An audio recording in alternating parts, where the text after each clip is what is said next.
Capítulo 54. Un día normal en Metrópolis. 10 de enero, año 2, 11:15 am, hora estándar del este, Metrópolis, Nueva York, Estados Unidos de América. Había pasado una semana desde que Crow, Penny, Willow y Whitley pudieron abandonar la atalaya de la Liga de la Justicia y embarcarse en la superficie de la Tierra. Probablemente podrían haber bajado antes, pero la combinación de sus fisiologías alienígenas y su salud deficiente significaba que la Liga de la Justicia no quería correr ningún riesgo hasta tener todas sus vacunas al día. Gripe, tétanos, VPH, prácticamente todo lo que se le ocurriera. Al parecer, los equipos Ruby y JNPR tuvieron que pasar por lo mismo al llegar a la Tierra. Normalmente, una cantidad tan desmesurada de vacunas en tan poco tiempo se habría considerado extremo, pero eso era para los humanos nativos de la Tierra. Sus cuerpos se construyeron durante miles y millones de años de evolución para combatir este tipo de enfermedades la mayor parte del tiempo. Los humanos de Redman no tenían esa inmunidad natural, o al menos habría sido una locura asumir que la tenían. Como dijo Ruby, intentar actuar como si estuvieran bien podría resultar en un escenario de la Guerra de los Mundos. Crow no tenía idea de qué era la Guerra de los Mundos al principio, pero de todos modos entendió a qué se refería. No, más valía prevenir que lamentar, así que se vacunaron. Excepto Penny, claro.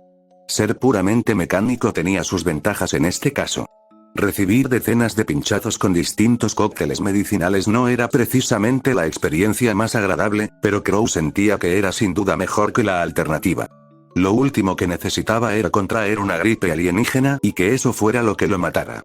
Para un cazador de su calibre, eso era simplemente una forma de morir insultante. Pero eso era cosa del pasado. Ahora, el grupo se había mudado al ático de Ruby JNPR en Metrópolis. El equipo JNPR y sus amigos, un grupo de jóvenes superhéroes que se hacían llamar los Titanes, habían pasado gran parte del mes anterior renovando el apartamento para alojarlos. Según sus relatos, el dormitorio principal de la planta superior tuvo que dividirse en 4 habitaciones diferentes y, en consecuencia, rehacer el cableado, lo que absorbió la mayor parte del trabajo.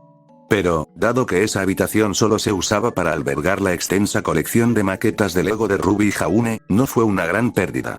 Para cuando llegaron, sus habitaciones estaban completas. Solo faltaba llenarlas con lo que quisieran para hacerlas realmente suyas. Crow nunca había tenido nada parecido a un hogar. La mayor parte del tiempo se mudaba de un lugar a otro, de misión en misión. Incluso de niño, la tribu Branwen nunca permanecía en un mismo lugar mucho tiempo, por temor a atraer la atención tanto de las autoridades mistralianas como de los Grimm. Para empezar, la tribu no era realmente un hogar. Lo más cercano a una residencia permanente que tenía era la casa de los Xiaolong en Patch, pero eso ya era prácticamente una eternidad. Comparado con todos los demás lugares en los que se había alojado a lo largo de los años, su habitación en Metrópolis era bastante cómoda, y la vista del horizonte era inmejorable. Para Willow y Whitley, fue desconcertante pasar de su espaciosa y lujosa mansión en Atlas al apartamento, comparativamente pequeño y abarrotado, que ahora les ofrecían. Era ciertamente agradable y lujoso por sí mismo, gracias a Bruce Wayne y su apoyo financiero, pero aún así era una degradación significativa de lo que estaban acostumbrados. Ni siquiera tenían sirvientes. Pero, comparado con el infierno que fue vivir bajo el yugo de Brainiac durante meses, el apartamento bien podría haber sido el paraíso. Además, Willow tenía ganas de hacer cosas por su cuenta. Quería aprovechar esta oportunidad para reconectar con su familia, y si eso significaba cocinar y limpiar, estaba más que feliz de hacerlo. Ahora solo les quedaba encontrar muebles para sus habitaciones. Camas, cómodas, ropa y más. Una tarea costosa, pero por suerte, Bruce Wayne lo pagaba todo, así que tenían un cheque en blanco. «Y ahí va tu televisor, tío Crow», exclamó Ruby con entusiasmo mientras veían a los empleados de Wayne Electronics cargar un televisor de pantalla plana grande en un camión, junto con todos los demás artículos que habían comprado hacía apenas unos minutos. «Sigo pensando que no lo necesitaba. Ya teníamos, ¿cuánto? 5. Señaló Crow, pero Ruby se burló y le restó importancia con un gesto de la mano. 9, en realidad. 10 si incluyes el proyector de la sala multimedia, y eso sin contar los 4 nuevos que nos regalaron hoy, pero no viene al caso, regañó Ruby. Todos tenemos nuestro propio televisor, así que te llevas uno también. Además, es genial. Resolución 4K, conexión a internet, compatible con apps. Incluso incluye una suscripción gratuita a Wayne. Todo eso me parece excesivo. Además, ya tenemos una suscripción a Wayne más y compartimos las mismas cuentas. No lo entiendes, tío Crow, dijo Jan. Lo importante no es que estemos comprando una cantidad desorbitada de cosas. Lo importante es que estamos comprando una cantidad desorbitada de cosas con el dinero de Bruce. Crow no pudo evitar reírse entre dientes ante la respuesta de Jan y el puchero posterior de Ruby, solo para fruncir ligeramente el ceño ante la insinuación tácita. Para entonces, ya conocía las contingencias de Agamenón, como las llamaba Bruce. Estrategias íntimamente detalladas y bien pensadas, creadas por el propio Bruce, para abatir sin letalidad a todos y cada uno de los héroes si se rebelaban, voluntariamente o no. Según sus sobrinas, Bruce ya había empezado a planear cómo eliminarlos a sus espaldas en cuanto llegaron a la Tierra, y probablemente nunca lo habrían sabido si Bruce no se hubiera visto obligado a usar nanos drenadores de aura contra Jaune y Ren cuando fueron controlados mentalmente por la supervillana Pamela Isley, también conocida como Hiedra Venenosa. Tenía dudas sobre dichos planes, y por extensión sobre Bruce. Por un lado, el hecho de haber creado y llevado a cabo esos planes, que incluían a sus sobrinas, le ponía los pelos de punta. Ruby y Jan eran dos de las chicas más dulces y amables que había conocido, y de ninguna manera se volverían en contra del bien común. Pero tenía que reconocer que los planes de Bruce no estaban pensados para alguien que se volviera rebelde por voluntad propia. La suposición general era que, si un héroe realmente hacía eso, sería porque estaba controlado mentalmente o forzado a hacerlo. Eso fue exactamente lo que les sucedió a Jaune y Ren, y si bien la creación de esos nanitos fue una traición a la confianza de sus sobrinas y amigos, usarlos fue la única razón por la que Jaune y Ren lograron salir airosos de ese encuentro con solo heridas leves. El dilema le provocó una incomodidad en el estómago, lo que le hizo resoplar y meter las manos en los bolsillos de sus vaqueros. Por cierto, ¿ya tiene un plan para mí, no? Preguntó Crow, y Jan asintió de inmediato con el ceño fruncido. Conociéndolo, probablemente empezó tan pronto como escuchó tu nombre, afirmó Jan justo cuando Penny salía de una tienda de mascotas cercana, sosteniendo una bolsa con un solo pez colorido. Saludos. He conseguido otro pez beta para mi habitación. Declaró Penny, poniéndose con cuidado la bolsa de plástico transparente sobre la cabeza con una gran sonrisa. ¿Por qué sigues comprando más peces beta? Preguntó Whitley, un poco molesto pero también curioso, inclinando la cabeza. Porque los amo. Respondió Penny con alegría, y luego se giró hacia Jan, Crow y Ruby. Y además, amigo Jan, ¿por qué sigues enfadado con el señor Wayne? ¿Es por la contingencia Agamenón que creó contra ti? Jan suspiró, se pasó la mano por el pelo y respondió, sí, Penny. Entiendo que no quería usarlos, y que usarlos contra Jaune y Ren probablemente fue la decisión correcta en ese momento, pero lo cierto es que los hizo a nuestras espaldas. No confiaba en nosotros. Penny guardó silencio un momento, luego asintió con la cabeza y respondió, supongo que tiene sentido. En cualquier caso, ya le envié un análisis detallado de mí para que pueda hacer mi expediente lo más preciso posible. ¿Qué hiciste? Preguntó Ruby con total asombro, mientras todos los demás estaban desprevenidos. Estoy ayudando al señor Wayne a crear estrategias para desconectarme temporalmente en caso de que vuelva a ser necesario, comentó Penny como si fuera obvio. ¿Por qué? Preguntó Crow, y Penny frunció el ceño levemente mientras lo miraba. Mi cuerpo fue secuestrado por un virus creado por Brainiac, señaló Penny con la voz más firme posible. Perdí el control total de mis acciones, y él me usó para casi matar al señor Rainer y al señor Garner. Ese virus casi me mata antes de que Víctor pudiera eliminarlo, poniendo en gran riesgo su vida. Dado que ya ha sucedido, consideré necesario estar preparada, incluso si ya hemos tomado medidas para evitar que vuelva a suceder. Todos se estremecieron ante ese doloroso recordatorio, solo para que Penny añadiera con un tono sorprendentemente alegre. Además, ¿no era tu mayor problema con las contingencias que se crearon a tus espaldas? Como lo estoy ayudando activamente a crear las mías, y él inmediatamente abogó por eliminar mis funciones de acceso remoto para proteger mi autonomía, no veo el problema aquí. Crow miró a Ruby y Jan antes de volverse hacia Penny. La miró fijamente a los vibrantes ojos verdes por un instante, luego suspiró, negó con la cabeza y respondió, de acuerdo, si lo crees apropiado. Pero no esperes que yo haga lo mismo. Sería como decirle a Ironwood cómo darme una paliza. No me lo esperaba, comentó Penny. Además, aunque tu tono y tu lenguaje corporal sugieren que te desconciertan las similitudes entre el general Ironwood y el señor Wayne, a mí me tranquilizan. Por supuesto que sí, murmuró Crow mientras soltaba otro suspiro, con Penny sonriendo alegremente una vez más. La parte oscura y silenciosa de su mente se preocupaba por esas mismas similitudes, tanto positivas como negativas. Dificultad para confiar en los demás, personalidades oscuras y melancólicas, siempre asumiendo lo peor. Desde la perspectiva de Crow, Bruce Wayne tenía mucho de Iron War. Pero, por lo que había visto y oído, también había nobleza, honor, y a diferencia de Iron War, Bruce parecía comprender a la perfección la idea de la moderación. Como mínimo, demostraba que Bruce Wayne, Batman, era una figura extremadamente compleja, como mínimo. Mientras Crow reflexionaba, Willow, Weiss y el equipo JNPR salieron de una tienda de ropa cercana, cada uno con una o más bolsas de ropa en brazos. Willow tenía una amplia sonrisa, como si acabara de experimentar algo trascendental, y Weiss, aunque mucho más tranquilo, también parecía complacido. Había olvidado lo divertido que era ir de compras, admitió Willow mientras se apretaba la palma de la mano contra la mejilla.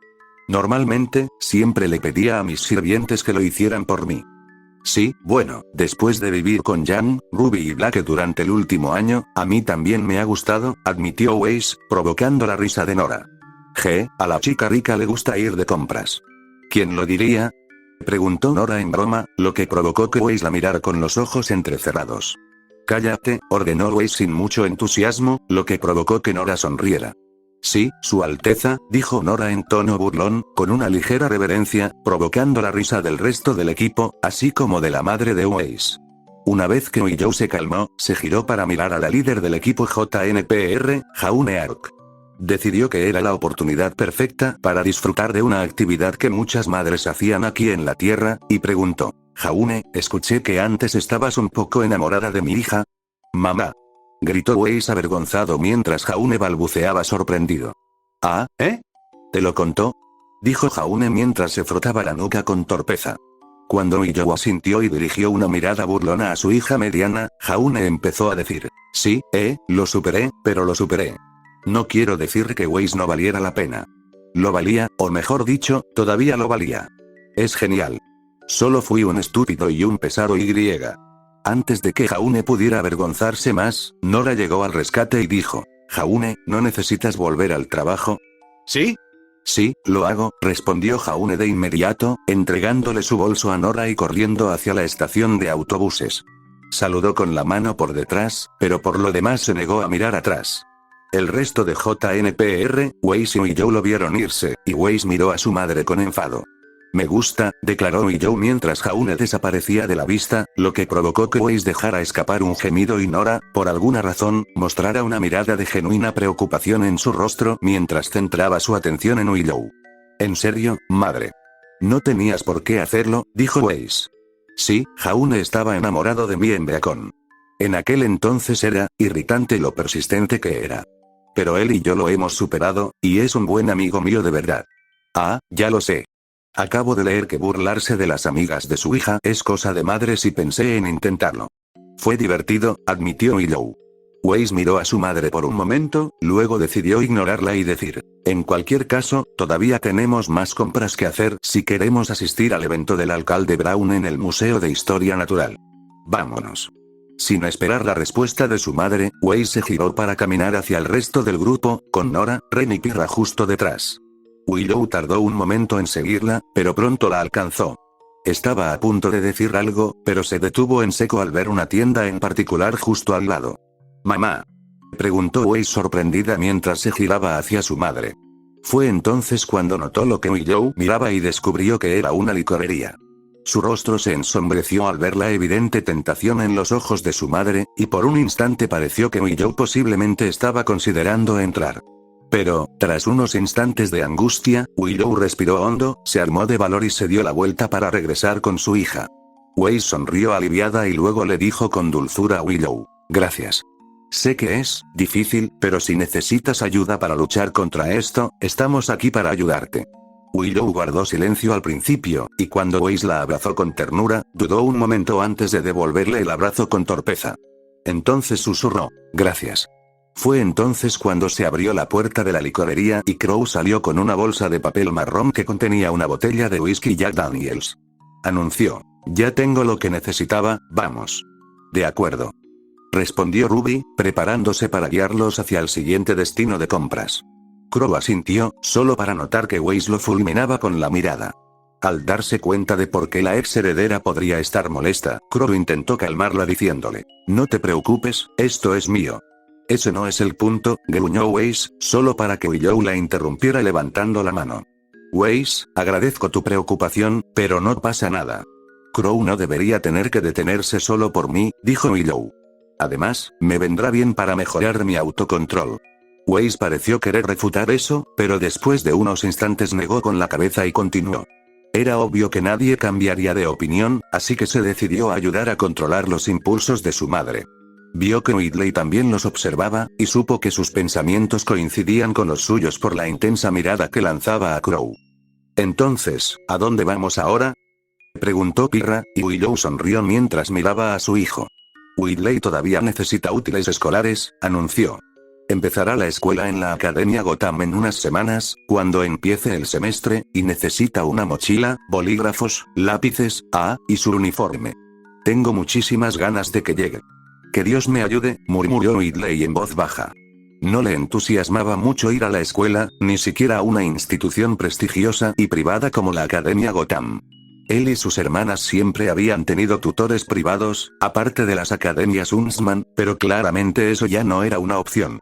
Al parecer, su madre quería que saliera y socializara con niños de su edad, fuera lo que fuera que eso significara.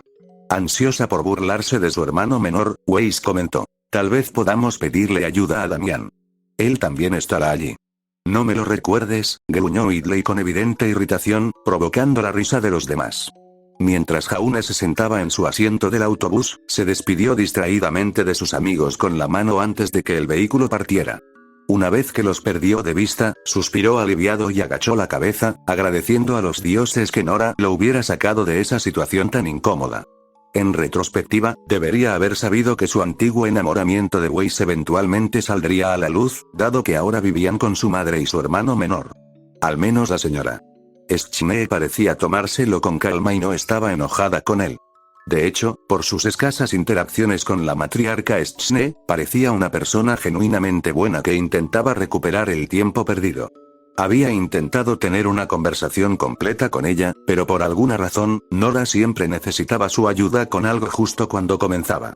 Encogiéndose de hombros con desdén, Jaune giró la cabeza para mirar por la ventana, observando distraídamente a los peatones que caminaban por la acera y los coches que circulaban por las calles. Su mente se quedó en blanco, pasando de un pensamiento a otro mientras el autobús llegaba a su parada. Una vez que llegó, se levantó de su asiento, pasó junto a una mujer que había ocupado el asiento vacío junto a él y salió del autobús. Jaune se giró de inmediato para caminar hacia la guardería, con las manos metidas en los bolsillos. Hacía frío afuera, así que su aliento se podía ver en el aire gélido, pero gracias a su chaqueta y aura, no le dio mucha importancia. Sus amigos estaban igual, y especialmente los Schnees, ya que eran de Atlas. De hecho, pensaban que el frío de allí era pintoresco. Pronto regresó a la guardería y sonrió al contemplarla. Ubicado justo al lado del Parque Centenario, a primera vista, el edificio no parecía nada especial. Pero, con su logotipo de un árbol perenne oscuro sobre las palabras Camp Campbell Daycare and Child Learning Facility Guardería y Centro de Aprendizaje Infantil Camp Campbell, exhibidas con orgullo en un gran letrero de madera, era mucho más de lo que se ve a simple vista. Sus pensamientos se interrumpieron cuando de repente varias bolas de nieve fueron arrojadas directamente a su cara. ¡Ay!, gritó Jaune sorprendido, limpiándose la nieve con los dedos al oír un gruñido molesto proveniente del patio de recreo. Maldita sea, Jaune. Se suponía que debías esquivar eso. Se quejó un joven de piel oscura, ojos verdes y cabello negro, que vestía una sudadera azul sobre una camisa amarilla, al salir de su escondite tras un montículo de nieve. Jaune entrecerró los ojos con fastidio y respondió: Max, ¿qué hemos dicho sobre tu idioma? Muérdeme, respondió Max de inmediato, mientras sus amigos Nicky y Neil emergían también de detrás del montículo. Nicky, con una amplia sonrisa, ojos rosados y cabello verde recogido en un moño doble, llevaba una chaqueta roja brillante sobre lo que él sabía que eran sus tirantes. Sus mejillas, como siempre, estaban cubiertas de tierra y nieve, y una de ellas tenía un par de vendas pegadas. Jaune sabía que en realidad no tenía una herida ahí abajo. Nicky solo pensaba que la hacía parecer genial. Neil, en cambio, parecía algo nervioso con su suéter amarillo, frotándose las manos mientras sus ojos azules se fijaban en Jaune mientras la nieve se acumulaba en su cabello rojo y rizado. «Hola, Jaune», gritó Nikki con un enérgico saludo y una amplia sonrisa, que Jaune le devolvió. «Hola, Nikki». «Hola, Neil», saludó Jaune, y luego volvió su atención y su ira hacia el impenitente Max. Inclinándose hacia adelante con las manos en las caderas, preguntó: «Ahora bien, Max, ¿hay alguna razón por la que tú y tus amigos esperaban para emboscarme con bolas de nieve?» «Estábamos confirmando la teoría de Max de que, efectivamente, eras un superhéroe», respondió inmediatamente Neil, lo que Nikki confirmó asintiendo rápidamente. Jaune suspiró y luego respondió: «¿Cuántas veces tengo que decirles, niños, que no soy un superhéroe?» «Oh, qué tontería», respondió Max de inmediato con desdén y se burló poniendo los ojos en blanco. «Todos sabemos que eres un superhéroe, Jaune. Se te da fatal disimularlo». «La verdad es que no sé de qué hablas», admitió Jaune, echando la cabeza hacia atrás, frustrado.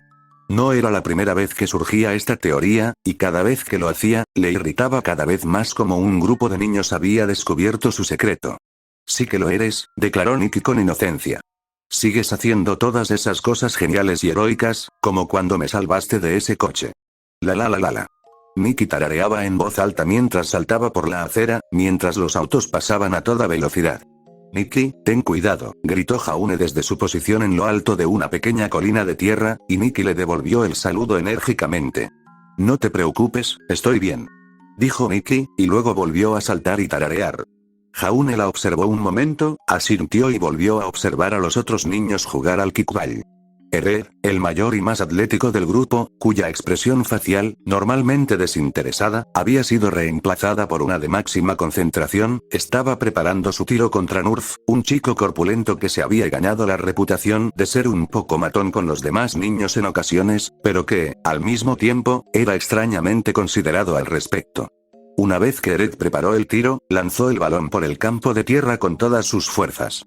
Nurf entrecerró los ojos, corrió hacia adelante, echó el pie hacia atrás y pateó con la fuerza suficiente para lanzar el balón de goma. Jaune, instintivamente, se agachó bajo el balón mientras este se dirigía a toda velocidad hacia su cara, y luego se giró para verlo volar. «Ja. En su cara, nerds», celebró Nurf, levantando las manos al aire mientras comenzaba a correr por las bases. El resto de los niños vieron cómo la pelota volaba por encima de la valla, dándole a Nurf y a su equipo un jonrón. Rebotó en la acera cerca de Nikki, entrando en la calle vacía antes de detenerse cerca del bordillo de enfrente. «Lo tengo», gritó Nikki, mirando a ambos lados antes de cruzar la calle corriendo. Recogió la pelota y empezó a correr de vuelta, mientras todos, incluido Jaune, la observaban. Entonces oyeron un chirrido de neumáticos y, para su horror, vieron como un coche a toda velocidad doblaba la curva. El conductor, al ver a Nikki, estupefacta y paralizada, intentó frenar a fondo, pero no fue suficiente. Su coche estuvo a punto de estrellarse contra la joven, pero antes de que pudiera, Jaune se abalanzó sobre ella por un lateral, abrazando a Nikki y dándole la espalda al vehículo que se aproximaba. Se estrelló contra el capó y el parabrisas, rompiendo el cristal al rodar por encima y caer con fuerza sobre el pavimento. «Gag», gritó Jaune de dolor cuando se detuvo, con Nikki aún en sus brazos. «Dios mío, Jaune». «Nikki». Oyó a su jefe, un joven de 20 y pocos años, David, un apasionado de acampar, correr a ver cómo estaban él y Nikki. Los demás chicos hicieron lo mismo, y pronto quedaron completamente rodeados de curiosos. «Hijo de puta», gritó a todo pulmón su compañera de trabajo, una joven Gwen, agotada y estresada, mientras lanzaba un zapato al coche que había atropellado a Jaune y Nikki y seguía adelante. No es que el atropellado se diera a la fuga mucho más allá de un par de manzanas, ya que más tarde descubrieron que Superman había oído el incidente desde el otro lado de la ciudad y había llegado volando para detenerlo, con coche incluido. La charla que el hombre de acero le dio al conductor al ser entregado a la policía, mientras su vehículo era elevado varios pisos más de lo necesario, lo dejó llorando de vergüenza mientras lo esposaban. «Jaune, Nikki. ¿Están bien?», preguntó David, casi llorando mientras Jaune se incorporaba, con Nikki, petrificada pero ilesa, aferrándose con fuerza a su camisa. «Sí, estoy bien», gimió Jaune, agradecido en silencio por haber podido activar su aura a tiempo para absorber el golpe, sin usar su semblanza por reflejo y con el coche deslizándose alrededor de su cuerpo como una sólida columna blanca y brillante. Centrándose en la joven que sostenía en brazos, Jaune preguntó con dulzura. «Nikki, ¿estás bien?» Tras unos instantes, Nikki levantó lentamente la cabeza para mirarlo. Al principio, Jaune temió que Nikki estuviera a punto de llorar, pero luego sonrió y exclamó. «Fue genial. Hazlo otra vez».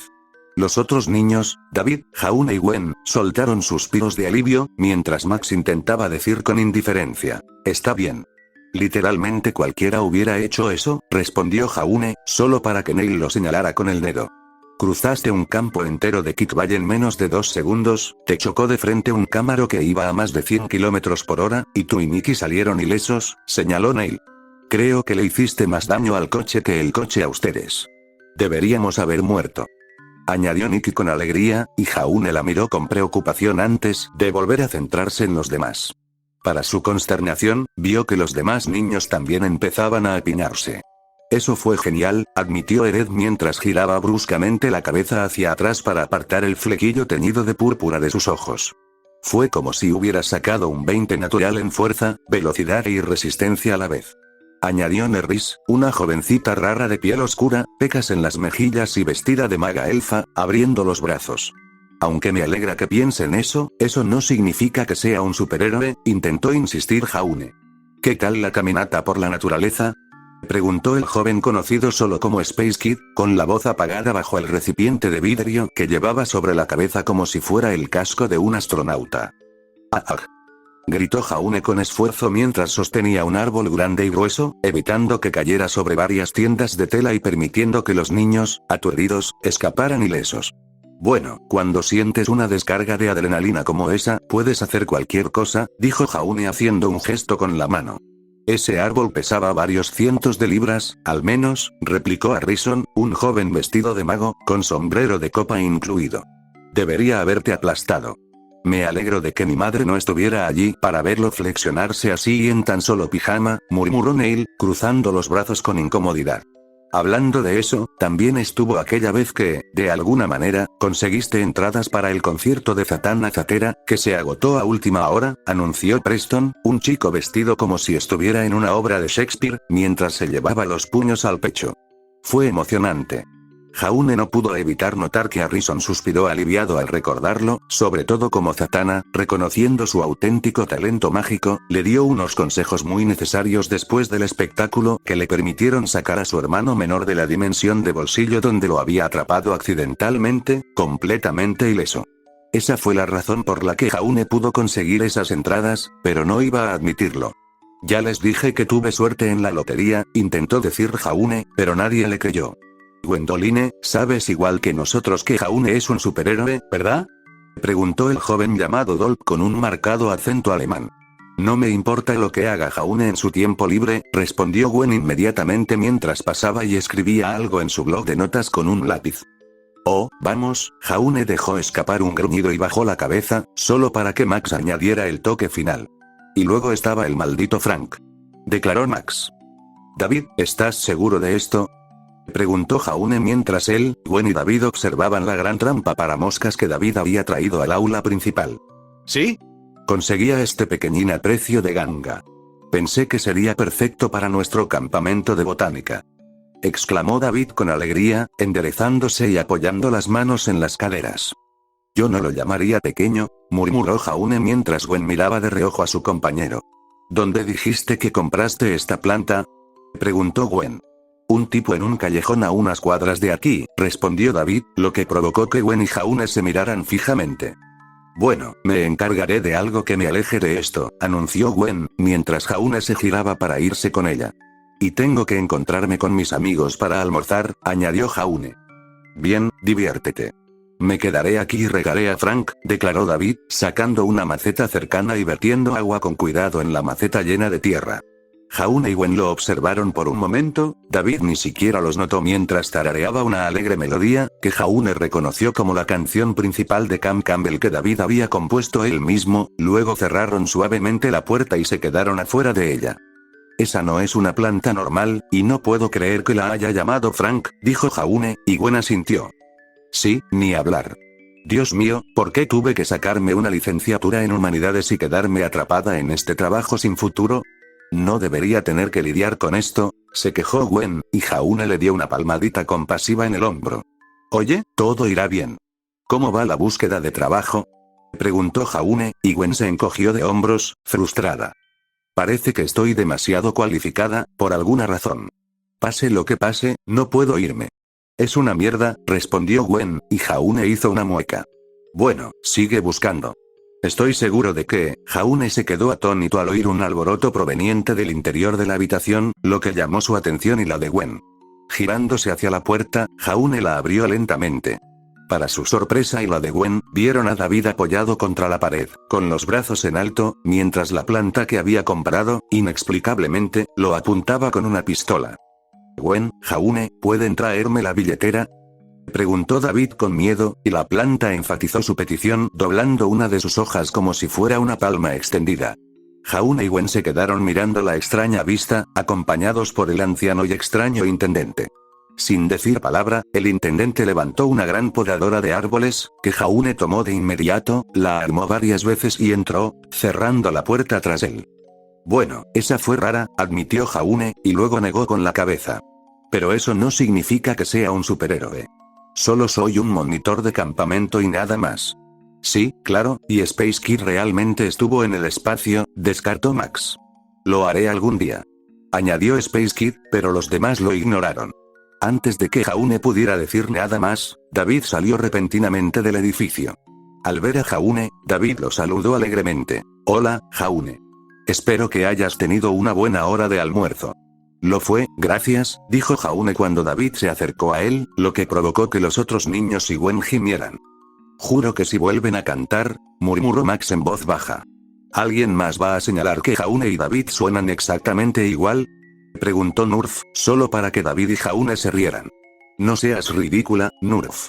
No nos parecemos en nada, dijeron Jaune y David a la vez, como dos gotas de agua. A Jaune le gustaba David de verdad. Era un tipo genial con una pasión contagiosa por acampar, algo que Jaune compartía. Le recordaba a los viajes de campamento que hacía con su familia cuando era más joven, y a menudo pasaban horas compartiendo experiencias.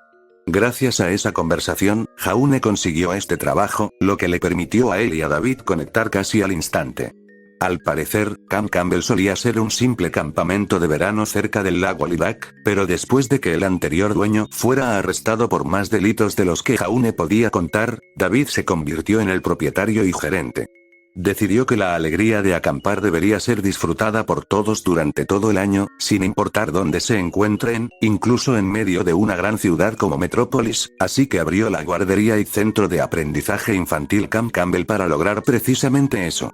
Tenían muchos más niños que los que estaban con ellos hoy, pero estos eran sus clientes habituales y se alojarían con ellos en el campamento de invierno hasta que volvieran las clases. Los demás niños y Gwen los miraron fijamente un momento con expresiones inexpresivas. Al igual que las superhéroes acciones de Jaune, solo ellos se dieron cuenta de lo que Jaune y David, por ignorancia, no notaron. ¿Se están metiendo con Jaune otra vez? Preguntó David con un tono algo decepcionado. Sé que todos creen que Jaune es, PFFT, un superhéroe, pero si dice que no lo es, pues no lo es. Deberíamos creerle. Dios mío, David, ¿por qué estás tan cojo y ciego? Se quejó Max, pero David no lo escuchó o decidió ignorar al joven. Bueno, ya que Jaune ha vuelto de su hora de almuerzo, es hora de empezar con el resto de las actividades del día. Anunció David mientras sacaba lentamente su pequeña guitarra, para alegría de Jaune. Si empiezas a cantar esa estúpida canción, te romperé esa guitarra en la cabeza, prometió Gwen de inmediato, lo que provocó que David guardara la guitarra con tristeza, para su decepción y la de Jaune. Pero me encanta la canción, murmuró Jaune, mientras David, entre lágrimas, le daba una palmadita compasiva en la espalda. Gwen soltó un gruñido y luego gritó, muy bien, pequeños idiotas, escuchen. Estamos haciendo un campamento de supervivencia invernal en Centennial Park, así que tomen sus cosas y formen fila cerca del cartel. Aunque algunos niños lo hicieron de inmediato, otros tardaron en irse. Max, Neil y Nikki fueron los últimos en irse. Max le dirigió a Jaune una mirada penetrante y cómplice, pero tras recibir una mirada fulminante de Gwen, ellos también regresaron al edificio a recoger sus cosas. Al regresar, se detuvieron frente al letrero de madera mientras el intendente llegaba en un viejo y destartalado autobús escolar amarillo con muchas manchas y óxido en la carrocería. Vamos, en marcha, ordenó el intendente con voz áspera, apoyando su mano ganchuda en el volante. Los niños y los consejeros subieron al autobús y, en cuanto todos estuvieron sentados, el vehículo arrancó con un rugido.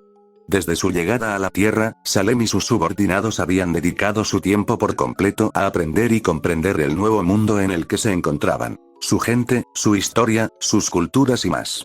Como decía Salem, el conocimiento es el arma más poderosa del universo, incluso más que la magia. La información correcta y su uso adecuado podían contrarrestar cualquier ventaja que un enemigo pudiera tener, mientras que la falta o el mal uso del conocimiento podían tener el efecto contrario. Lex Luthor estaba muy familiarizado con este conocimiento, por lo que se mostró más que complaciente al proporcionar a sus invitados toda la información relevante que necesitaban. Había mucho que asimilar, y Azel sabía que apenas habían arañado una pequeña parte de todo lo que necesitaban saber. El encuentro de Salem con el ser conocido como el Espectro no hizo más que reforzar la idea de que necesitaban más información. En todos sus años, Azel nunca había visto a Salem tan legítimamente asustado, ni se había topado con un ser al que no pudiera derrotar. Aún así, para entonces habían conseguido reunir suficiente información para al menos hacerse una idea general del estado actual del mundo y, lo que es más importante, una idea de los posibles caminos que debían tomar. Era inevitable que su alianza con Lex Luthor y LexCorp fuera efímera. En el mejor de los casos, Azel imaginó que solo duraría un año, probablemente menos. A pesar de su ego, era evidente para todos que Lex era un hombre extremadamente inteligente y hábil. Probablemente supuso que planeaban traicionarlo, y él claramente tenía la intención de hacerlo también cuando se les acabara la utilidad. Pero Salem sabía gestionar los horarios mejor que nadie. Después de todo, tenía una vida entera de experiencia en eso, así que Azel confiaba en que podrían atraparlo. Independientemente de sus dilemas a corto plazo, debían estar atentos a lo que harían a largo plazo. Ya habían tenido algunas conversaciones sobre este asunto, y Salem tomó en cuenta las ideas y sugerencias de todos. Como ella misma lo expresó, su situación era tan desconocida para ella como para ellos, por lo que recibir la retroalimentación adecuada era primordial. Tyrian, el psicópata siempre leal que era, sugirió de inmediato aprovechar la crisis Grimm, como la llamaban los diversos medios de comunicación de la Tierra, para controlar los gobiernos del mundo. Manipulando y tomando el control de los Grimm en regiones clave, ordenándoles atacar y retirarse de zonas específicas según fuera necesario, podría convencer al mundo de que trabajar bajo su mando era lo mejor para ellos. Salem podría erigirse como la reina diosa de la Tierra, dirigiendo todos sus abundantes recursos a un único propósito: matar a Brainiac. Bats, mientras tanto, pensaba que si bien la sugerencia de Tyrian podría haber tenido mérito en Remnant, en la Tierra sería prácticamente imposible. La sociedad terrestre, sus gobiernos, y sobre todo sus héroes, estaban demasiado arraigados y eran demasiado poderosos como para intentar semejante golpe de estado global, sobre todo cuando empezaban desde cero. Si ella intentaba usar su control sobre los Grimm, afirmaba, no sería etiquetada como una diosa a la que adorar y seguir. Salem sería declarada simplemente otra de esos supuestos supervillanos que asolaban países de todo el mundo, y estos le responderían en consecuencia. Por ello, Bat sugirió que centraran su atención en expandir el aquelarre de subordinados de Salem, contactando con la comunidad de supervillanos de la Tierra. Salem ya había cosechado gran parte de su éxito en Remnant manteniéndose en la sombra, y no había motivos para creer que la Tierra sería diferente. La mayoría de estos villanos no querrían saber nada de ella, pero algunos podrían ser increíblemente útiles. Y lo que es más importante, sería mucho más probable que colaboraran con ella. La científica atlesiana ya había encontrado a algunos personajes notables a los que probablemente podría convencer fácilmente, como el Dr. Jonathan Crane, el espantapájaros, actualmente alojado en el asilo Arkham. Al unificar a los villanos de la Tierra bajo su dirección, afirmaba, Salem podría reunir una fuerza lo suficientemente poderosa como para enfrentarse a cualquier enemigo, incluido Brainiac. Por supuesto, ya existían precedentes en la Tierra de tales intentos fallidos. El más exitoso fue la efímera sociedad secreta, liderada por un gorila inteligente y psíquico llamado Grodd. Pero, como todas las demás, se desintegró debido a las luchas internas, ya que los supervillanos se atacaban entre sí a la menor provocación. Incluso cuando la sociedad secreta funcionaba, había poca o ninguna sinergia entre sus miembros, líderes o recursos, ya que todos se centraban exclusivamente en sus propios objetivos y solo se unían para derrotar a la naciente Liga de la Justicia y a las autoridades de la Tierra. Francamente, fue un milagro que durara tanto. Hay que reconocerle a Butch que reconoció esta historia y creía firmemente que Salem, con su amplia trayectoria y experiencia dirigiendo a este tipo de individuos, sería capaz de lograr lo que otros no pudieron. Butch bien podría haber tenido razón. Hazel, sin embargo, tenía una opinión diferente. Gran parte de las acciones de Salem en Remnant se llevaron a cabo para desmantelar una sociedad corrupta establecida por Ozpin y sus innumerables encarnaciones anteriores. Lamentaba las vidas perdidas en su guerra, pero en aquel momento creía firmemente que, al final, valdría la pena liberar a Remnant del veneno de Ozpin. Pero Brainiac lo desestimó, y ahora se encontraban en un mundo completamente libre de Ozpin. Para Hazel, había pocas razones para continuar un ataque contra un pueblo que no lo merecía o que no les había hecho nada que justificara tal agresión. Solo su lealtad y gratitud hacia Salem, junto con la certeza de que todo lo que hacían finalmente conduciría a una venganza contra Brainiac, le daban la justificación para actuar contra la gente de la Tierra. En cambio, Hazel sugirió que, en lugar de trabajar contra la gente de la Tierra o intentar apoderarse de ella como reina diosa, deberían colaborar con ella. La mejor manera de lograrlo habría sido contactar y aliarse con la Liga de la Justicia. Tenía sus problemas con la organización, concretamente su disposición a permitir que niños se disfrazaran de héroes y salieran a luchar contra criminales y otros supervillanos. Era inaceptable permitir que algo así sucediera, y despreciaba especialmente al supuesto Batman, cuyo verdadero nombre era Bruce Wayne, si la información del ex era correcta, y su historial de compañeros infantiles que luchaban a su lado haciéndose llamar Robin. Ni siquiera la propia sangre de Batman se evitó que se uniera a su cruzada. Pero incluso con sus problemas con la Liga de la Justicia, era imposible ignorar que eran, por mucho, el grupo más poderoso del planeta. Algunos eran prácticamente dioses vivientes con su fuerza y habilidades. Cada vez que un enemigo se acercaba a la naciente y creciente comunidad de superhéroes de la Tierra, eran derrotados. Algunas luchas eran más fáciles que otras, pero el resultado final era el mismo.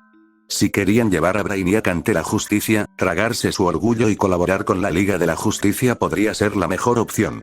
Pero, como señalaron sus compañeros, este enfoque tenía defectos considerables. Defectos que Hazel conocía perfectamente incluso cuando lo sugirió. En concreto, solo habría funcionado si hubieran podido causar una buena primera impresión en la Liga de la Justicia. Con los Grimm proliferando por todo el mundo y la Liga de la Justicia trabajando directamente con 8 estudiantes de la Academia Beacon durante meses, era muy improbable que la Liga estuviera dispuesta a aceptar semejante alianza. Probablemente los atacarían creyendo que traerlos reduciría los ataques de los Grimm. Sin mencionar que su mayor ventaja en ese momento era que la Liga de la Justicia desconocía la existencia de Salem, y mucho menos que ella y todos sus subordinados directos, salvo Cinder Falle, estuvieran en el planeta. Necesitaban permanecer ocultos el mayor tiempo posible, especialmente en ese momento, y eso significaba que la Liga debía permanecer atrapada en su ignorancia. Al final, Salem no tomó una decisión. Aún quedaban demasiadas incógnitas con las que trabajar, así que por ahora seguirían con lo que ya hacían, trabajando en la sombra, recopilando información y moviendo los hilos justos para ver qué pasaba mientras dejaban que Lex Luthor creyera que él mandaba. Salem, sin embargo, exigía un enfoque más práctico y personal para comprender el mundo. La información que podían recopilar a distancia tenía un límite. Necesitaba agentes sobre el terreno, recopilando información directamente para poder aprovecharla al máximo.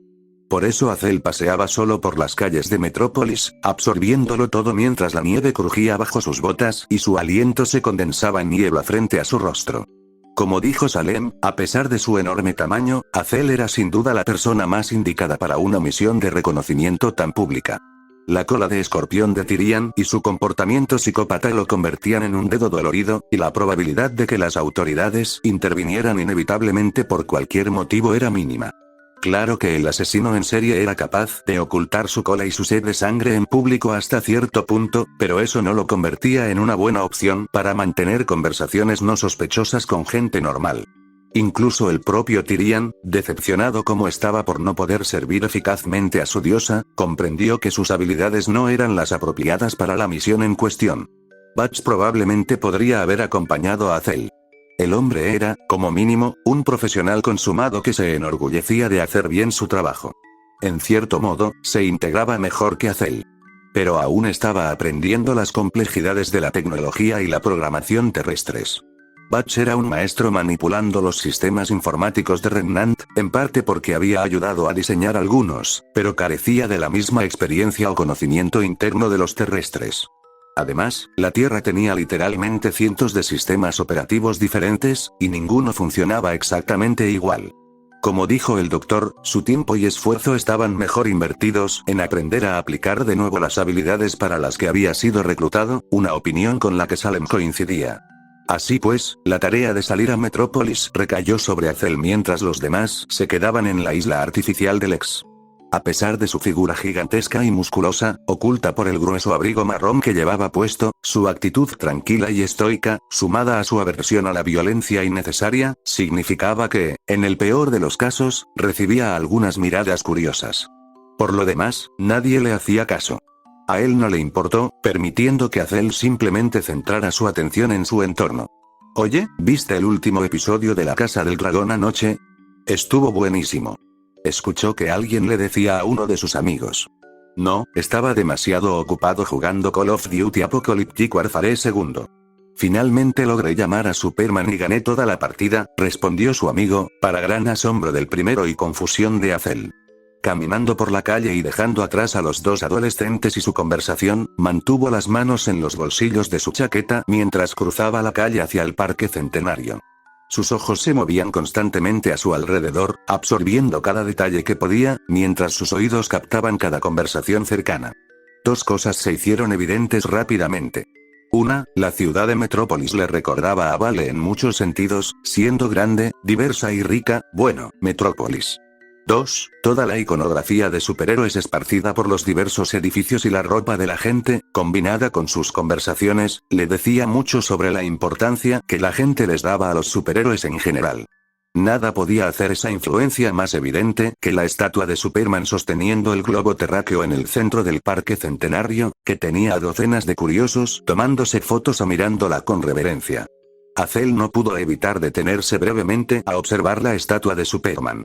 Una parte de él sentía que tener semejante efigie era, en el mejor de los casos, ostentoso, pero al mismo tiempo no podía negar que todo lo que había leído sobre el Hombre de Acero justificaba tal exhibición. Fue el primer superhéroe del mundo, aquel a quien casi todos los demás intentaron emular. Además, la estatua se erigió tras la muerte de Superman a manos del ser conocido como Doomsday, así que no era como si Superman estuviera presente para decirles que no. En cualquier caso, el tema de Superman era uno en el que se centraban más que en cualquier otro superhéroe, sobre todo debido a la absoluta obsesión del ex con el último kryptoniano.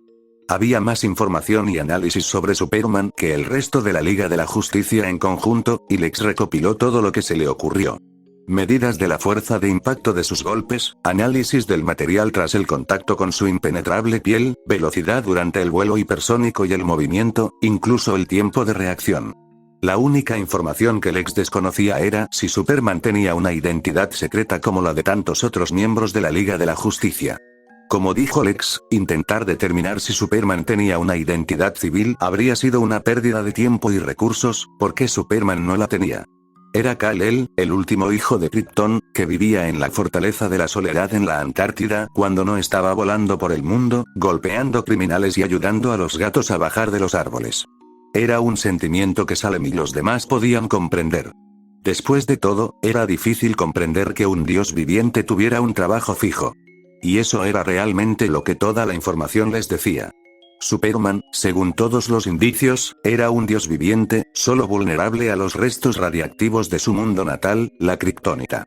Azel se había preguntado cómo un material así podía atravesar las vastas distancias del tiempo y el espacio con tanta rapidez, pero al parecer la destrucción de Krypton creó la fuerza suficiente para lanzar fragmentos de kriptonita en todas direcciones como una granada, moviéndose los fragmentos a velocidades casi relativistas. Tardaron años, mucho después de que Superman llegara a la Tierra siendo un bebé, pero llegaron a pesar de todo. Lex había logrado adquirir varias toneladas del material a lo largo de los años, e incluso había aprendido a crearlo artificialmente, como ahora intentaba hacer con Dust. Era un esfuerzo que Bats e incluso la propia Salem calificaban de infructuoso, ya que la gente de Redman llevaba siglos intentándolo, pero Lex estaba convencido de que podía lograrlo. Como mínimo, significaba que no interactuaría directamente con ellos, algo que Azel agradecía enormemente. Si él pensaba que Bats era un creído, Lex era mucho peor. Superman también era vulnerable a la magia, lo que Salem creía que podría darle una ventaja potencial si alguna vez entraban en conflicto. Si bien no era tan hábil como Ozma en su mejor momento, la capacidad de Salem con la magia no era despreciable. Combinada con su inmortalidad, incluso un hombre tan fuerte como Superman acabaría cayendo. Pero, como dijo Lex, solo derrotaría a Superman con magia si él la dejaba. Como mucho, según el director ejecutivo, Salem le daría 1 o 2 golpes antes de que Superman simplemente la rodeara con su supervelocidad. No solo eso, sino que se recargaría casi constantemente con el sol, excepto de noche, pero incluso eso era más bien un inconveniente leve gracias a su inmensa velocidad, lo que significaba que nunca se cansaría. Su batalla sería realmente como una fuerza imparable que se encuentra con un objeto inamovible, algo que Salem prefería evitar por el momento. Tras observar la estatua durante unos instantes, Azel desvió brevemente su atención hacia un lado mientras un viejo autobús escolar llegaba y dejaba a un grupo de niños pequeños. Observó cómo descendían los consejeros, incluyendo a uno de los otros remanentes que llegó a la Tierra antes que él y los demás. Si no recordaba mal, el chico se llamaba Jaume Ark. Los informes de Cinder lo catalogaban como bastante modesto, y los únicos detalles destacables eran su habilidad táctica y sus dotes de liderazgo, junto con sus grandes reservas de aura. Por lo demás, lo más destacable de él era su alianza con Pirramicos, a quien Cinder creía, antes de la invasión de Brainiac, Ozpin estaba preparando para heredar la otra mitad de los poderes de la doncella del otoño. Azel decidió irse antes de que Jaume pudiera verlo bien, pues no quería correr ningún riesgo. Pasó junto al joven cazador en prácticas y salió del Parque Centenario, encaminándose al Museo de Historia Natural de Metrópolis. El alcalde de Metrópolis organizaba un evento en honor a la cultura nativa americana, cuyo elemento central era un invaluable escudo de guerra apache del siglo XIX. Mientras caminaba hacia el museo, se detuvo al pasar por un bar cercano con la puerta abierta. Su atención se fijó en el televisor, que mostraba a Lois Lane hablando frente a un mapa que representaba la nación de Kandak, en Oriente Medio. Entró en el bar y se apoyó en el marco de la puerta, cruzando los brazos sobre el pecho, concentrado en lo que decía la principal reportera del país. El recién coronado rey de Kandak, Ted Adam, ha anunciado una reorganización del sistema educativo del reino, informó Lois Lane. Durante las dictaduras anteriores, la educación era exclusiva de la casta noble. Las nuevas reformas impulsadas por el gobierno de Adam han abierto la educación a todos los niveles de la sociedad kandakiana por primera vez, lo que, entre otras cosas, incluye cursos sobre el estudio y la aplicación práctica de la magia. Durante demasiado tiempo, nuestro pueblo ha sido oprimido por quienes lo dominan, acaparando la gran riqueza de nuestra nación y explotando nuestro trabajo solo para su beneficio, proclamó una grabación de Ted Adam mientras él y su consejo se encontraban frente a una escuela recién construida en una aldea rural. Limitar el acceso a la educación fue solo una de las formas en que los opresores mantuvieron a nuestro pueblo oprimido. No digo más. De hoy en adelante, la educación será gratuita para todos los que consideran a Kandak su hogar. Esta es solo la última medida del controvertido nuevo gobernante del reino de Kandak, declaró Lois. Por un lado, el rey Ted Adam ha sido aclamado por ampliar el acceso a la atención médica y la educación, además de revitalizar la deteriorada infraestructura del reino.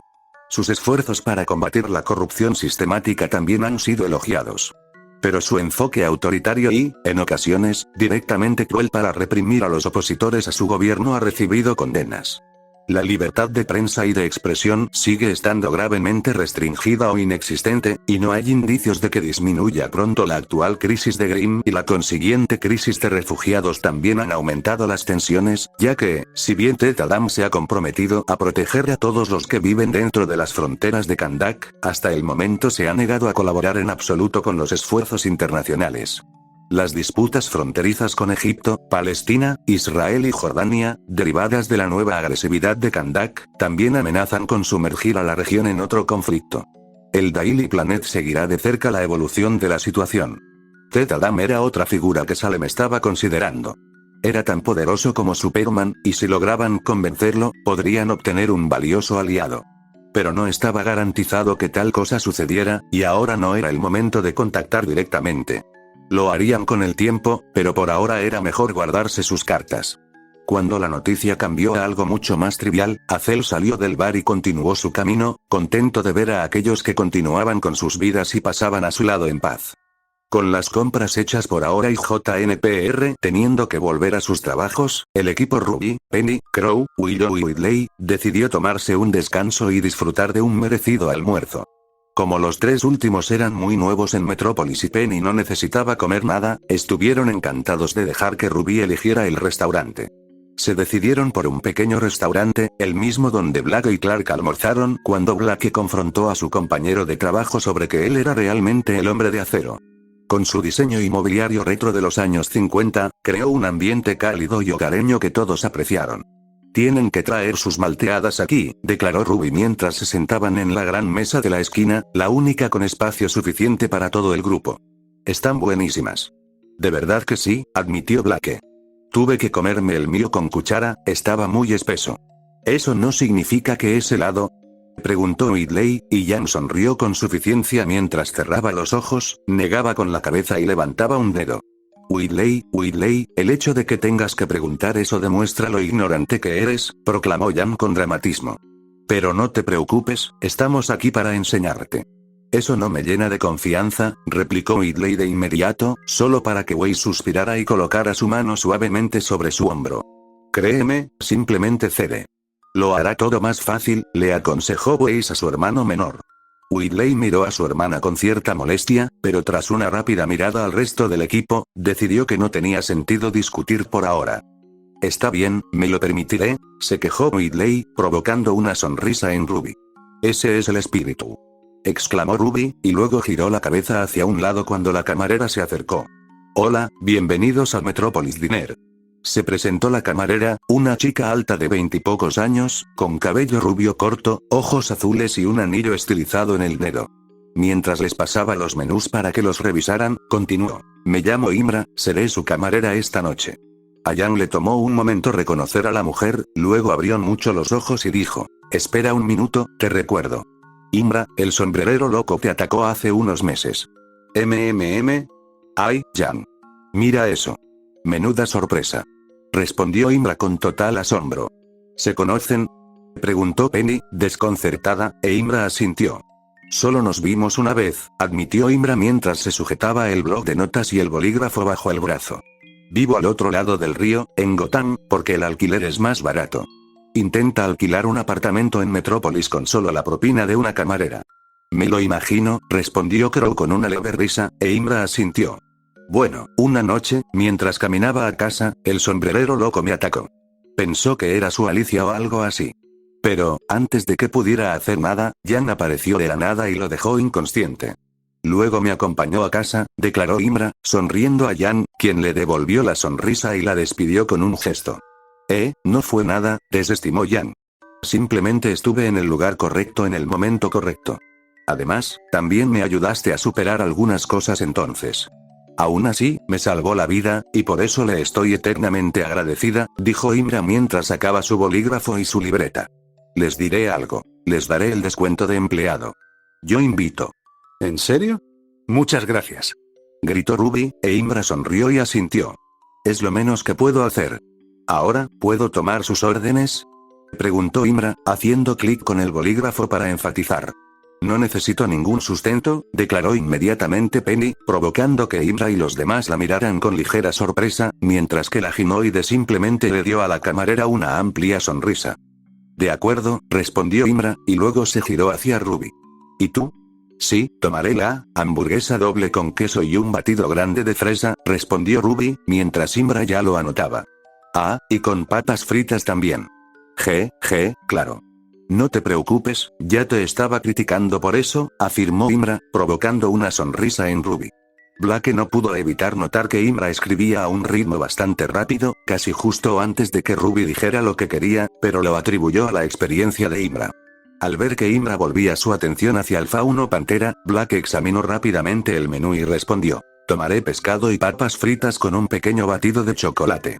Tomaré lo mismo que Ruby, solo que con un batido de plátano grande, agregó rápidamente Jan, lo cual Imra anotó en su bloc de notas. Me conformo con un sándwich de jamón y queso con un vaso de agua, dijo Weiss, lo que hizo que Jan inflara la cara de forma espectacular. Wow, Weiss. Eso es aburrido, le dijo Jan a su compañera de equipo, solo para que Weiss se burlara. No necesito las calorías, muchas gracias, afirmó Weiss, y Jan negó con la cabeza antes de mirar a Whitley. No te atrevas a pensar en seguir los pasos de tu hermana, Whitley. Sé valiente y atrevido, no un cobarde, le dijo Jan. Weiss puso los ojos en blanco, exasperada, con una leve sonrisa en los labios.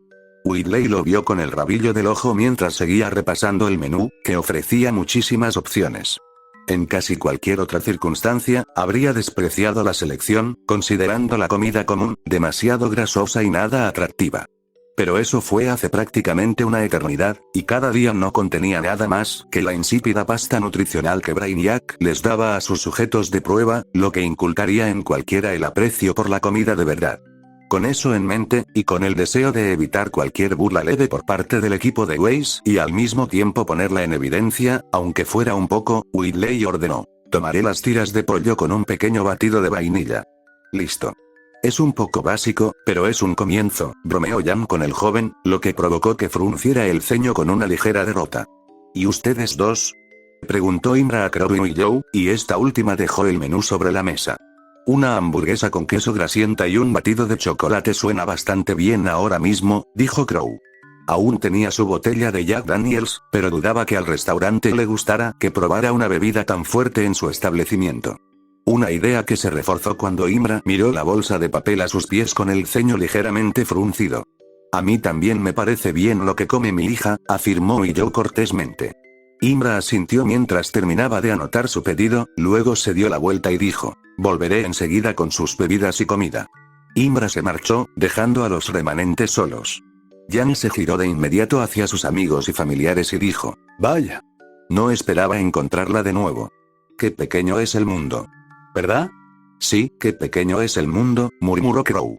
Su parte paranoica y mundana del cazador pensó que era extraño que Imra estuviera allí, pero el resto se recordó que literalmente había recorrido las vastas distancias del espacio para reunirse con sus sobrinas. Encontrarse con la misma persona a solo un pueblo de distancia, en cambio, no era prácticamente nada.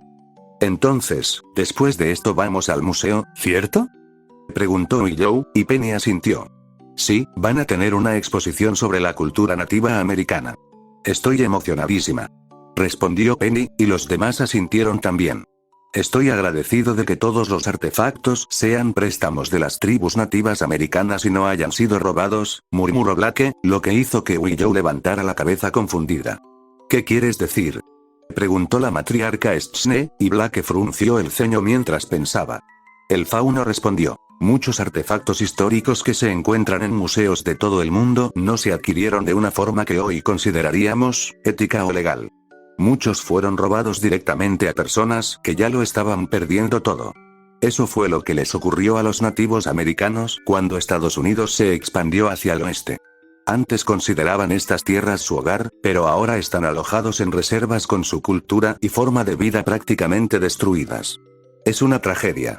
Ah, ya veo, respondió Joe suavemente, sintiéndose algo insegura después de su entusiasmo anterior. Al ver esto, Blake añadió rápidamente: no me sentiría tan culpable. Ocurrió mucho antes de que llegáramos aquí, y además, las cosas han ido mejorando. La Liga de la Justicia y otros activistas civiles han sido de gran ayuda en ese sentido, y el alcalde Brown se aseguró de que esta exhibición se adquiriera de la forma más ética posible. ¿Sí? Para ser un fósil viviente, es un buen tipo, dijo Ruby mientras los ojos de Penny brillaban de color verde. Ruby, que sea viejo no significa que sea un fósil. ¡Qué grosería! Willow, aprovechando su recién redescubierta maternidad, reprendió suavemente a la joven mientras Crow reprimió una carcajada, solo para que Ruby ladeara la cabeza confundida. ¿De qué hablas? Así se hace llamar, replicó Ruby, lo que provocó que Willow, Crow y Whitley se miraran confundidos cuando el resto de Ruby asintió junto a su líder. Sin embargo, antes de que pudieran decir nada más, Penny decidió intervenir. Según mi investigación en internet, comenzó Penny, parece que, en algún momento, el escudo de guerra Apache que constituye la pieza central de la exhibición fue robado por Estados Unidos. ¿En serio? ¿Cómo lo recuperaron?, preguntó Jan. En 1889, un cazarrecompensas llamado John Axe interceptó un robo de tren que, casualmente, contenía el escudo y varias toneladas de mineral de plata, respondió Penny mientras subía a sus pergaminos y teléfonos una vieja fotografía sepia del evento. En ella aparecía el infame cazarrecompensas junto con 5 individuos a los que no pudieron distinguir, de pie frente a un tren descarrilado. En lugar de devolver el escudo al gobierno estadounidense, se lo devolvió a los apaches. «Oh, qué amable de su parte», dijo Ruby. Cualquier otro pensamiento se interrumpió cuando Imra regresó con sus bebidas y batidos en una gran bandeja de plástico. «Aquí tienen. Les puse agua a los demás por si acaso», les dijo Imra mientras repartía las bebidas a sus respectivos clientes. Ruby estaba deseando hincarle el diente a la malteada cuando le entregaron la suya. Tomó una cuchara de metal y empezó a comérsela a cucharadas. Tarareó de satisfacción, para diversión de su hermana y su tío. Los demás también disfrutaron de sus bebidas, aunque no con tanto entusiasmo como la joven, e Imra no pudo evitar reírse entre dientes. Sobre todo cuando Whitley intentó sorber la malteada con la pajita, solo para descubrir que la afirmación de Black era más que cierta, obligándolo a usar una cuchara. «Gracias, Imra», le dijo Jan a la camarera mientras tomaba su cuchara, e Imra asintió en agradecimiento. «Me alegra poder ayudar», afirmó Imra. «Tu comida ya está en camino». Solo debería estar, ella y todos los demás quedaron interrumpidos de repente al sentir un pulso extraño y etéreo que los atravesaba. El suelo, las ventanas y las mesas se sacudieron brevemente. No con la fuerza suficiente para herir a nadie, pero sí para sentirse. «¿Qué demonios?», dijo Crow mientras se levantaba lentamente, con los pelos de punta en la nuca empezando a erizarse. «¿Qué fue eso? ¿Un terremoto?», preguntó Willow algo alarmada, pero Weiss negó con la cabeza. «No, no hay fallas cerca de Metrópolis ni fracking. Esto fue algo más», declaró Weiss, entrecerrando los ojos con sospecha. Whitley empezó a mirar a su alrededor con nerviosismo, sobre todo al ver una espesa nube de niebla blanca que se extendía desde todas direcciones, llegando hasta donde apenas se podía ver nada justo afuera del restaurante. Observó cómo otros clientes se levantaban de sus asientos y se dirigían distraídamente hacia las ventanas, mientras ellos e Imra permanecían cerca de su mesa. Fue entonces cuando levantó la vista hacia el reloj digital incrustado en la pared y abrió los ojos de par en par, sorprendido. «¿Qué pasa con el reloj?», preguntó mientras lo señalaba, atrayendo la atención de todos hacia el dispositivo. Para su sorpresa, vieron que la hora se movía constantemente, sin detenerse ni un segundo. En un momento eran las 11:15 am, al siguiente las 3:45 pm, y así sucesivamente. Una sensación de desánimo comenzó a invadir el corazón de todos, una sensación que se acentuó al sacar sus pergaminos o relojes y ver que a ellos también les sucedía. Penny intentó brevemente activar su reloj interno, pero de inmediato sufrió un espasmo y un cortocircuito al caer de nuevo en su asiento. «Penny», gritó Ruby alarmada mientras los ojos verdes de la ginoide parpadeaban con estática, pero por suerte se recuperó rápidamente. Estoy bien», insistió Penny mientras Ruby la ayudaba a levantarse. Luego frunció el ceño y envió un mensaje de texto al grupo que decía: «Mi reloj interno está desincronizado». Alarmado, Crow respondió rápidamente: «¿Qué tan grande es ese problema?». «Es un reloj atómico, así que», respondió Penny inmediatamente con el ceño fruncido, lo que provocó que, sorprendentemente, los ojos de Imra se abrieran de par en par. «Oh, no», murmuró, y luego corrió hacia el frente del restaurante. Mientras lo hacía, los demás se levantaron para seguirla y sintieron fuertes golpes sordos provenientes de la calle. La niebla comenzó a despejarse, permitiéndoles distinguir la ciudad con cada instante. Pero su atención se centró de inmediato en varias formas oscuras que atravesaban lo que quedaba de la niebla, ninguna de las cuales parecía humana. Entonces, un pie gigantesco se estrelló contra el techo de un coche, aplastando el metal y haciendo volar cristales. Al disiparse la niebla por completo, empezaron a ver que el pie y la pierna estaban cubiertos de gruesas escamas marrones, y levantaron la cabeza lentamente para contemplar a la criatura a la que pertenecían. ¿Es un dinosaurio?, preguntó Whitley en voz baja mientras observaban a un brachiosaurio confundido que miraba a su alrededor, con su largo cuello moviéndose entre edificios y calles, intentando comprender el nuevo entorno en el que se encontraba. Abajo, una manada de triceratops deambulaba, junto con otras especies como hadrosaurios, iguanodones y estegosaurios. Arriba, pterosaurios volaban y se posaban en los tejados, y todos parecían estar increíblemente confundidos. «Maldita sea, ¿por qué tiene que pasar esto en mi turno?», se quejó Imra mientras sentía más pulsos, uno tras otro. Azel estaba increíblemente confundido. En un momento estaba recibiendo un perrito caliente de un vendedor ambulante apenas un poco intimidado, quien le daba unos billetes a cambio. Al siguiente, lo sorprendió un extraño pulso que no parecía provenir de ningún terremoto ni explosión. Entonces llegó la niebla, alarmando a todos a su alrededor. Entonces, cuando la niebla se disipó, se encontró junto a todos los demás con la gente más extraña que jamás había visto. Le llevó un momento reconocer quiénes eran, pero recordaba de sus breves incursiones en la historia de la Tierra que parecían caballeros cruzados. Se les unieron lo que parecían ser samuráis japoneses y, por alguna razón, invasores vikingos. Todos se miraban entre sí con total confusión, sobre todo Azel. Algunos civiles de Metrópolis empezaron a sacar sus celulares para grabar. Los recién llegados, mientras tanto, se miraban a sí mismos y a todos con alarma y confusión. Entonces, de repente, los vikingos sacaron sus armas y lanzaron un grito salvaje, lo que provocó que los caballeros y samuráis hicieran lo mismo. Inmediatamente comenzaron a cargarse entre sí, provocando que los civiles cercanos huyeran gritando despavoridos mientras luchaban. El vendedor de perritos calientes huyó sin siquiera llevarse el dinero que Azel debía, olvidado por el pánico. ¿Qué demonios está pasando?, murmuró Azel para sí mismo mientras observaba la pelea a tres bandas que comenzaba a su lado, la cual se intensificaba cada vez más con la entrada de más combatientes. No solo el departamento de policía de Metrópolis, sino también otros como gánsteres de los años 30, vaqueros, y podría haber jurado que también vio robots esqueléticos blandiendo armas de plasma, lo que le puso los pelos de punta instintivamente. Justo cuando empezaron a aparecer dinosaurios literales, decidió en ese mismo instante que intentar entenderlo todo sería inútil. Así que Azel recurrió a lo que le resultaba más cómodo. Se interpuso entre una mujer que huía y sus perseguidores vikingos, y empezó a golpear. ¡Ay!, gritó Jaune mientras el Utahraptor intentaba inmovilizarlo contra el suelo, asestándole puñetazos en la caja torácica con el brazo derecho y con el izquierdo para contenerlo. El enorme carnívoro había aparecido de la nada tras un pulso extraño y una densa niebla que recorría el parque centenario y toda Metrópolis. Ni él, ni David, ni Gwen, ni ninguno de los campistas sabían qué estaba pasando, y al principio se concentró en mantenerlos tranquilos. Fue entonces cuando aparecieron los primeros dinosaurios, confundiendo y asombrando a todos. Sin embargo, esa sensación de asombro duró poco, reemplazada por carreras y gritos en cuanto apareció un Utahraptor. El terópodo echó un vistazo a los niños indefensos y decidió convertir al menos a uno de ellos en su próxima comida, lo que provocó que Jaune lo derribara al suelo justo cuando intentaba hundir sus fauces en él. ¡Fuera! ¡Fuera!, gritó Jaune a todo pulmón mientras pateaba al dinosaurio.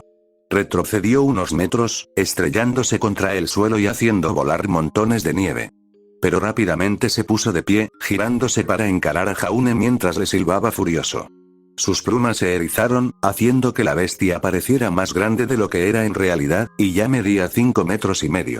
Pero Jaune no se dejó intimidar, manteniéndose entre él y los campistas. En el fondo, pensó que probablemente podría acabar con esto casi de inmediato, pero no quería delatar a los campistas y a sus compañeros de trabajo más de lo que ya lo estaban sobre su verdadera naturaleza. Si no conseguía ahuyentar al dinosaurio pronto, se vería obligado a hacerlo.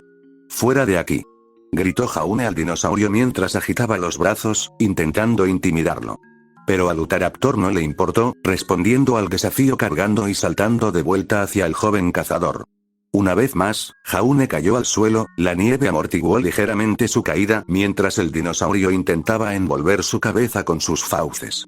Las afiladas garras de sus patas traseras lo atacaron, su aura protegía su cuerpo, pero su ropa estaba destrozada. Intentó apartar a la criatura, pero le resultó algo difícil hacerlo sin usar toda su fuerza. Ojalá tuviera un arma. Entonces, de repente, vio a David acercarse por un lado con su guitarra sobre la cabeza. Con un grito silencioso, David blandió el instrumento musical hacia abajo, golpeándolo en la cabeza del Utahraptor, aturdiéndolo lo suficiente como para que Jaune pudiera patearlo. La guitarra también se rompió con el impacto, convirtiéndola en un montón de madera y cables. A pesar de estar aterrorizado, David ayudó a Jaune a ponerse de pie mientras el terópodo se recuperaba. Al verlos a ambos juntos, sangrando levemente por la herida en la cabeza, el carnívoro decidió que ya no valía la pena, así que dio media vuelta y echó a correr. Los campistas y los monitores vieron al dinosaurio correr de regreso al parque, lo que les permitió a todos descansar un poco. Jaune suspiró y notó que todos lo miraban fijamente. Se giró y miró a los campistas, quienes lo miraban fijamente con expresiones amplias, y en el caso de Max, con aire de suficiencia. Jaune tragó saliva y se giró hacia David, quien respiraba con dificultad. Al cabo de un momento, David se giró para mirar a Jaune y dijo: Jaune. David, ¿puedo explicarte? Empezó a decir Jaune, pero David lo interrumpió. Tienes que tener más cuidado. Caramba, qué miedo. ¿Estás bien? Preguntó David con evidente preocupación e ignorancia. Jaune lo miró fijamente un momento y luego asintió.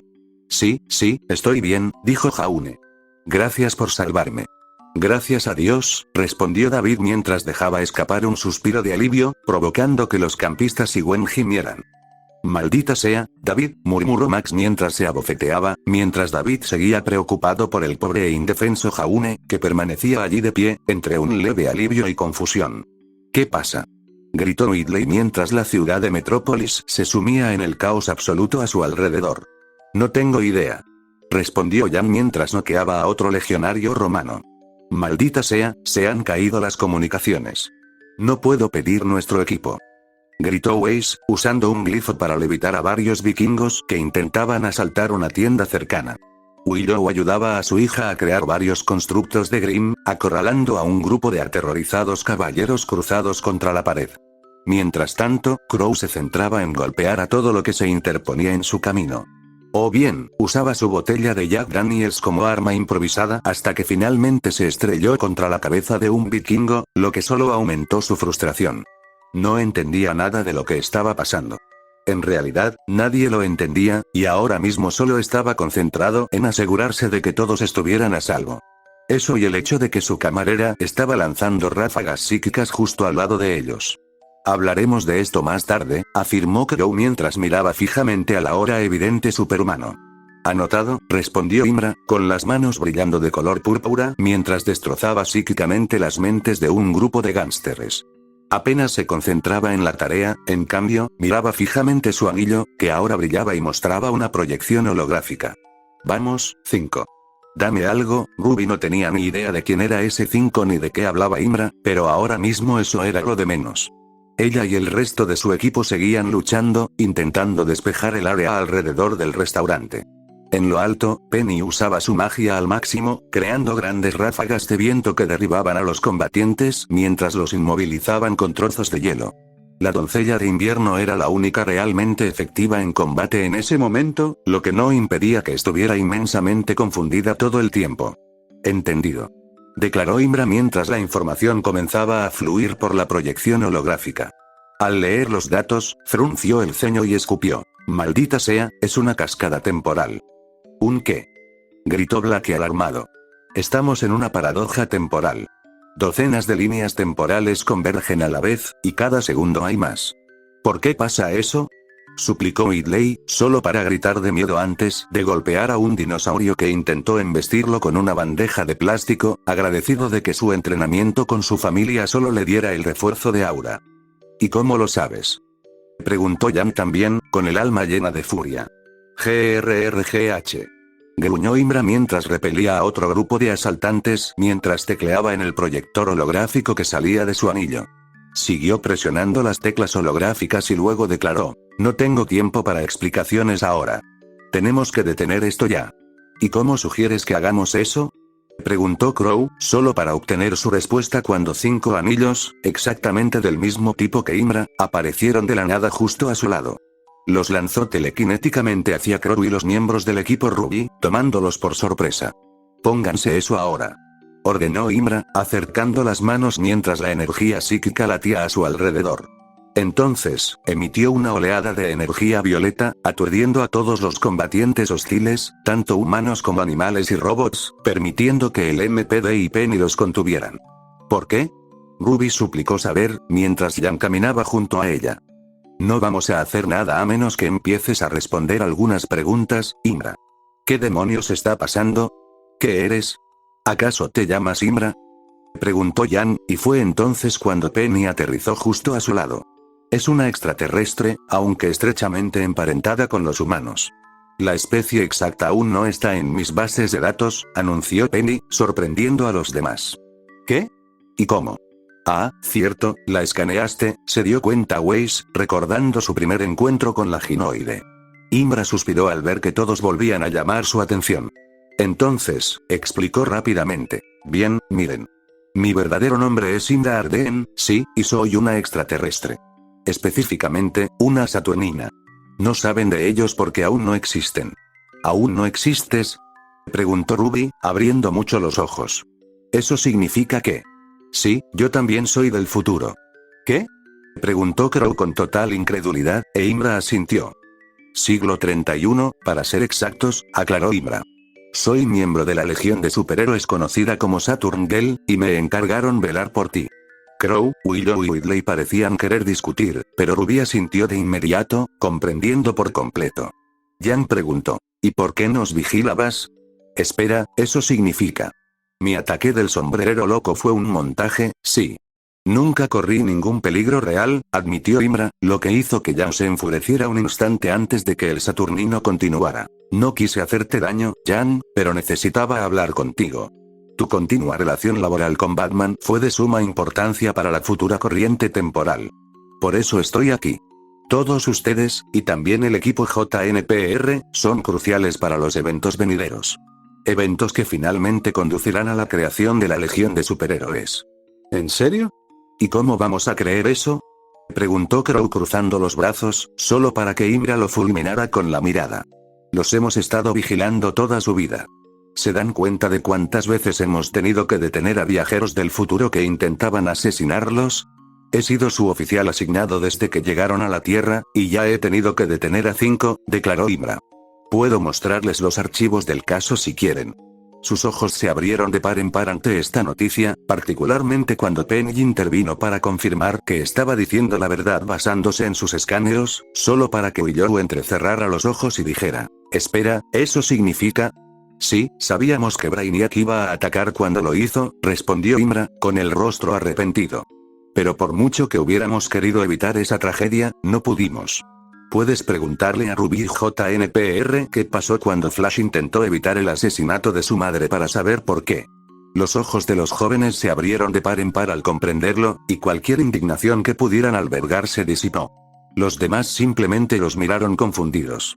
Antes de que pudieran decir nada más, Imra negó con la cabeza y declaró, pero no tenemos tiempo para repasar esto ahora. Cuanto más esperemos, más amenaza esta cascada temporal con empeorar.